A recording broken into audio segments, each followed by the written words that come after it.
પાટણ શહેરમાં નવાગંજ બજારમાં આવેલા મહાલક્ષ્મી મંદિરમાં ગતરોજ ધનતેરસના રોજ ભક્તોની ભીડ જોવા મળી હતી। આ મંદિરમાં શ્રી મહાલક્ષ્મી માતાની મૂર્તિને ભારતીય ચલની નોટોની આંગી કરવામાં આવી હતી। વધુમાં મંદિરના પૂજારી મહેન્દ્રભાઈએ જણાવ્યું હતું કે આ મંદિર 41 વર્ષ જૂનું મંદિર છે। આ મંદિરમાં અહીંના ગંજ બજારના વેપારીઓ ધનતેરસ અને દિવાળીના દિવસે ચોપડા પૂજન કર્યા પછી માતાજીના આશીર્વાદ લેવા બધા વેપારીઓ તથા આજુબાજુના વિસ્તારના લોકો માતાજીના દર્શન માટે ઉમટી પડે છે।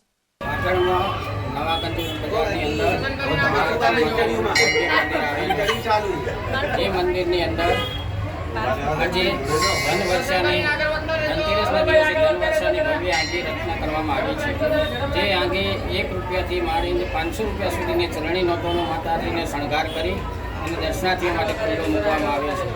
આ મંદિર 40-45 વર્ષનું જૂનું છે અને હું 25 વર્ષથી આ મંદિરમાં પૂજા કરી માતાજીની સેવા કરી દર્શનાર્થીને સર્વદર્શન માતાજી કૃપા થાય એવી મારી અભિષા।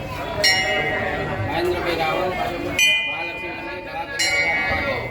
આશીષ શાહ સાથે ચક્રવાત ન્યૂઝ પાટણ।